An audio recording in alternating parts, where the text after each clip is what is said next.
In this video, we are going to talk about glycopyrrolate, which is an anticholinergic drug.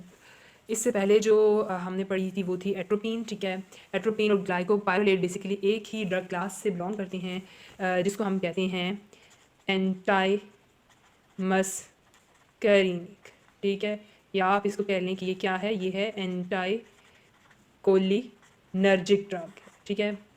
Again इस drug की बातें बहुत सारी same ही होंगी एट्रोपिन जैसी ही, but there are few major differences जिसकी वजह से कुछ चीज़ों पे हम ग्लाइकोपायरोलेट को प्रेफर कर रहे होते हैं या फिर कुछ चीज़ों पे नहीं कर रहे होते। सो लेट्स सी, सबसे पहले हम इसकी इंडिकेशंस देख लेते हैं, ठीक है, कि किन किन कंडीशंस में हम ग्लाइकोपायरोलेट को यूज़ करते हैं या क्यों यूज़ करते हैं। सबसे पहले हम इसको as a pre anaesthetic use करते हैं। प्री एनेस्थेटिक क्यों यूज़ करते हैं? हमने सैलिवेशन को रिड्यूस करना है या हमने सैलिवेशन को स्टॉप करना है, इसलिए। उसके अलावा हम ग्लाइकोपायरोलेट को यूज़ करते हैं as a treatment for bradycardia, ठीक है। हम इसको ब्रैडीकार्डिया वगैरह जब हो रहा हो, ठीक है, तो उस वक्त भी हम, या कार्डियक अरेस्ट हो रहा हो, तो हम क्या करते हैं, हम ब्रैडीकार्डिया को ट्रीट करने के लिए ये देते हैं, क्योंकि ये हमें टैकीकार्डिया हमारे पास एनिमल के अंदर कॉज कर देगा। उसके बाद इसमें यह है कि इसकी अच्छी चीज़ें एक दो ये हैं ओवर एट्रोपिन के, ये जो ब्लड ब्रेन बैरियर है या ब्लड प्लेसेंटल बैरियर है, इसको बहुत ही लेस क्रॉस करती है, ठीक है। जबकि हमने एट्रोपिन को देखा था वो क्रॉस कर रही थी, ठीक है, और इसी वजह से हमारे पास सेंट्रल नर्वस सिस्टम के इफेक्ट्स भी बहुत स्ट्रॉन्ग आ रही थी, ठीक है, अटैक्सिया वगैरह और ये सारी चीज़ें आ रही थी। और प्लेसेंटा में भी हमने बात की थी कि फीटस के ऊपर ये जाके इफेक्ट कर रही होती है, लेकिन यहाँ पे अच्छी बात यह है कि ग्लाइकोपायरोलेट is a much safer drug. ये दोनों बैरियर्स को वो बहुत कम क्रॉस करती है, क्योंकि ये पुअर लिपिड सॉल्युबल ड्रग है, ठीक है, इसलिए। और इसी तरह मिल्क में भी इसकी कंसनट्रेशन जो हैं वो इतनी लाइक बहुत ज़्यादा रिपोर्ट नहीं हुई हैं, ठीक है। लाइक इट्स स्टिल, ये एक ऐसी चीज़ है जिस पे साइंटिस्ट अभी भी रिसर्च वगैरह कर रहे हैं, बट स्टिल ये इसका ऐसा अननोन ही है कि अपीयर होती है मिल्क में या नहीं होती। तो स्टिल वी कैन से कि एज कम्पेयर टू एट्रोपिन, जिसका कंफर्म पता है कि वो आती ही आती है, ठीक है, तो इन चीज़ों की वजह से it is a better drug.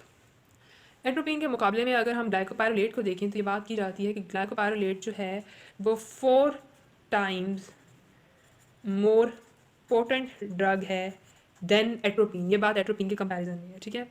लेकिन अगर हम इसको अब एट्रोपिन से अगर कंपेयर करते जाएं फर्दर आगे, तो इसका जो ऑनसेट है वो स्लो है एज़ कम्पेयर टू एट्रोपिन, यानी इसमें जो है टाइम लगेगा। अगर आईवी है तो ठीक है, मतलब 1 मिनट प्लस पे वो इफेक्ट दे देगा। लेकिन इसका आईएम या सबकट जो है उस पर आपको इफेक्ट्स मिलेंगे, जो पीक इफेक्ट्स आएंगे वो अगेन 30 मिनट्स से 45 मिनट्स पे जाके हो रहे होते हैं, ठीक है। और ये थोड़ा प्रोलॉन्ग सी बात आ जाती है। और इसके अलावा जो इसके ओरली इफेक्ट्स आ रहे होते हैं वो 8 घंटों के लिए होते हैं, यानी ये ड्यूरेशन है इसका, ठीक है, 8 से 12 आवर्स के लिए। ये वाली बात जो है वो ड्यूरेशन की है, ठीक है। बहरहाल यह है कि एज़ कम्पेयर टू एट्रोपिन ये कहा जाता है कि ये थोड़ी सा स्लो ऑनसेट है इसका ऑनसेट ऑफ एक्शन। अब इसके इफ़ेक्ट्स जो मेन बात है उस पर आ जाते हैं, ठीक है। सबसे पहली बात यह है कि एक तो हमने बात कर दी कि ये टैकी कार्डिया कॉज करेगी। जीआईटी के इफेक्ट की हमने बात कर दी कि ये सैलिवेशन को कम करता है। बाकी जो इसके एडवर्स इफेक्ट्स हैं वो भी सेम ही हैं जैसे कि एट्रोपिन के थे। वो यही है कि ये जीआईटी की मोटिलिटी कम करेगी, ठीक है। तो वही हमारे पास कोली के इश्यूज़ वगैरह आएंगे, और कोली के साथ ह्यूमन स्टेसिस वगैरह भी हो रही होती है, ठीक है। और ये जो कोलिक है, अगर हम ये जीआईटी मोटिलिटी की बात करें, अब हॉर्सेस में ये इफ़ेक्ट जो हैं वो रहेंगे कोलिक के, जब हम डोज रेट अगर इस्तेमाल करें 0.005 mg के ऊपर, तो वो इफ़ेक्ट्स 6 और तक रिपोर्ट हुए हैं, ठीक है। इन्होंने कहा कि हॉर्सेस में कोलिक जो है एट्रोपिन के बाद 6 घंटे तक रहेगी।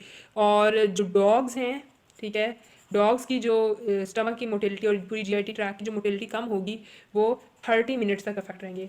अब यहाँ पर अगर आप लाइक अपने एट्रोपिन के लेक्चर से बातें रिवाइज करें तो यहाँ पे बातें क्या हैं कि अच्छा, टैकीकार्डिया जो है ना, ये वाले इफेक्ट्स इसके 1 और तक रहेंगे, ठीक है। अब एट्रोपिन में हमने ये बात पढ़ी थी कि एट्रोपिन के जो टैकीकार्डिया वाले इफेक्ट्स थे वो 30 मिनट्स के लिए थे, और जो जीआईटी के इफेक्ट्स थे वो 1 और के लिए थे।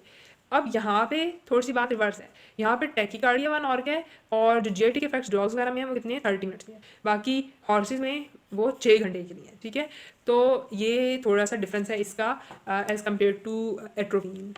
और ये तो बात होगी ना 1 और जीआईटी मोटिलिटी की।